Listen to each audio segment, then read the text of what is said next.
Да, затова ще продължим, но се върнем на дроните или дроновете. Седмица нямаше официална информация. Паниката беше голяма, основно социалните мрежи и хората, които не получаваха обяснение какви са тези първо. На първо място най-много видеа имаше с светещи плазмени кълба, които наистина много напомнят на рисунка на Херовим. Светещи, те са като обръчи, описания, които може да видим още в Стария Завет, които се преписват на сили като херовимите. Огнени ангели. Да. Самите движения, все едно гледаш филм още от 80-те на тема НЛО и така. Като казвам десетки, стотици, те са много повече записите. Говоря под формата на рилове, тиктоци и всякакви часове видеа. Отделно те се появяваха и върху централата на Лангли, което е нещо много интересно. Те си правят каквото си искат. Да. Но първото ми предположение беше окей, защото и затова мога да ти споделя, че от години аз правя също с група мои си приятели. Извън София се любуваме на такива неща, но те при нас не са толкова нагли, очевадни, но не се и крият. Затова ще продължа, слагаме го в скоби. Не сме им толкова първото, интересни. което предположих, нали, чисто рационално с бръснача на окъм, че това е някаква рекламна кампания на Мъск или на някой друг, защото ставаше въпрос за дронове с размерите на бусове.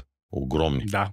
И си казвам, това е някаква рекламна кампания, сега една седмица го раздуват. Чат GPT ме подкрепи, че е напълно възможно, но и чат GPT каза, май не е само това, нали? Какво се случи конкретно?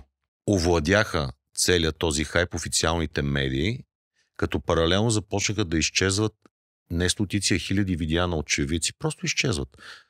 Тиктокъри направиха изявление, че ги няма им видеята. Аз дори в момента имам не десетки, стотици подобни видеа от конкретния случай.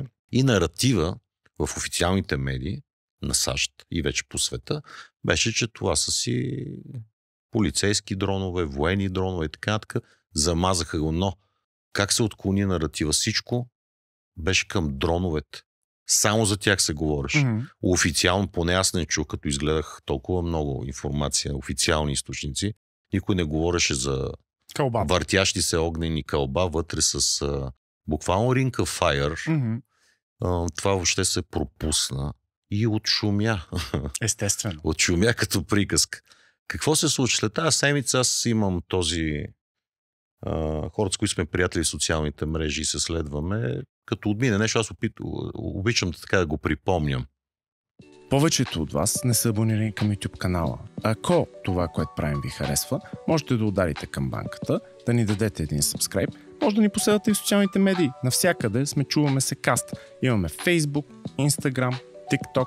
Също така можете да ни слушате в Spotify и Apple Podcasts.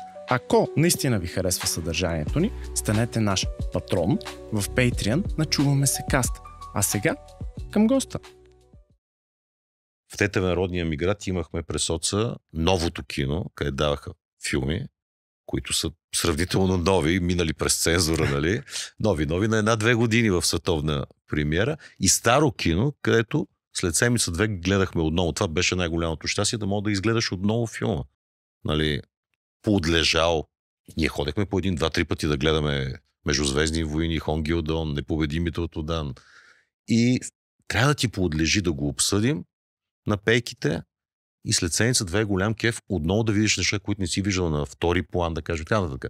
Та по същия начин, като старото кино, почнах да пускам такива рилове сторита.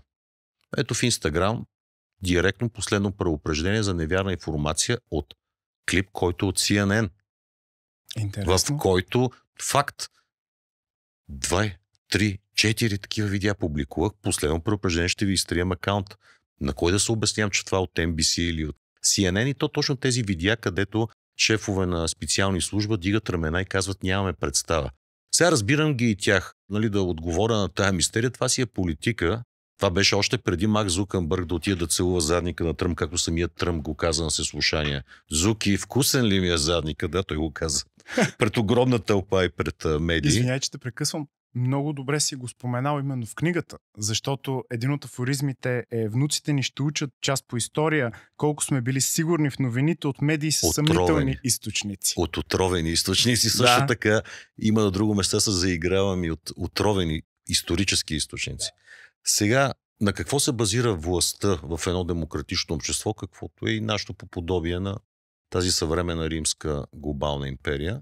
Ние даваме послушанието си, данъците си и преклонението и послушанието си на този избран елит под формата на президент, министър-председател, съдебни органи, за това, че те могат да ни защитат.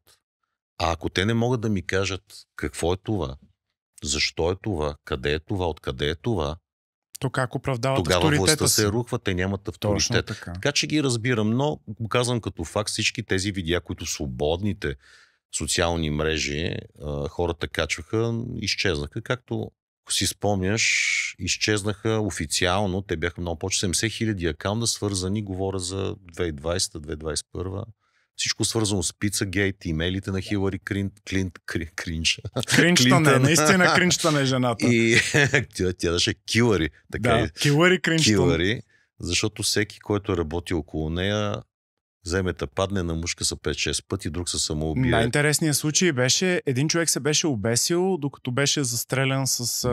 Само успял в гърба да се застреля с помпа, мисля, че просто беше. Десетки хиляди имейли, които изтекоха и там нещата бяха за едни сосове, едни пици, така доста стрят. Това са факти. Непштайн контейнерите. Да, но с едно штракване изчезнаха над 70 хиляди. Разбира се. И дори хора, които в момента, от по-младите и по-големите, които се интересуват от конспиративни факти най-вече, или всичко свързано с заговор, те за първи път чуват QAnon, какво е Q, какво е Pizzagate и така.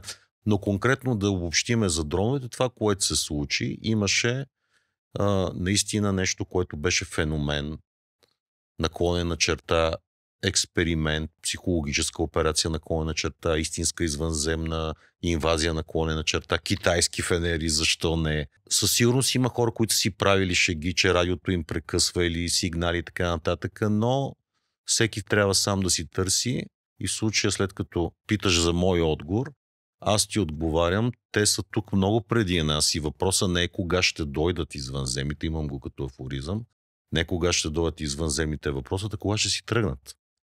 Със сигурност правите препратка, че древните астронавти е нещо много любимо, след като цитирахме и Великен. Конкретно скобата почти вече се затвори. Ако проследиш или хората, които се интересуват от НЛО, всичко свързано дори с новото му наименование, защото старото носи конотация от операция Мокинбърг при Смехулник, която също беше разсекретена дълго време. Си казва, с тия глупости беше, има цели отдели, Мокинбърг, нали, при Смехулник, които ще правят за посмешище всеки най-вече с авторитет или с положение, който дръзне да говори за НЛО, извънземни, камоли, подземни тунели, рептили, скариди и затова се грижаха хора на много високо ниво в службите, които са маскирани като редактори, дори чистачки в телевизии, радиа и така нататък. Всичко това беше разсекретено и се оказа, че тази програма е работила десетилетия по подобие, разбира се и у нас и в други нормални европейски и въобще цивилизовани страни си има. Според мен тя в момента също не спира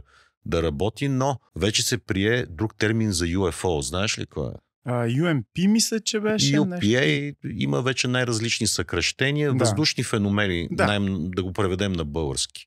Нали, защото като кажеш НЛО, хората до скоро веднага се хилат като зелки. Нали? Летящата чиния. Или веднага интелектуалната ти гной, веднага да не е докоснеш, се защитава. Това са глупости, това е приоритет на психично болни.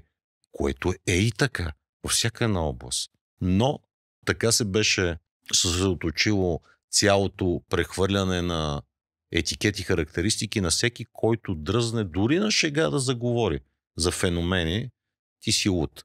А интелектуалното ти его не може да го позволи това нещо. Така че завършвам скобата.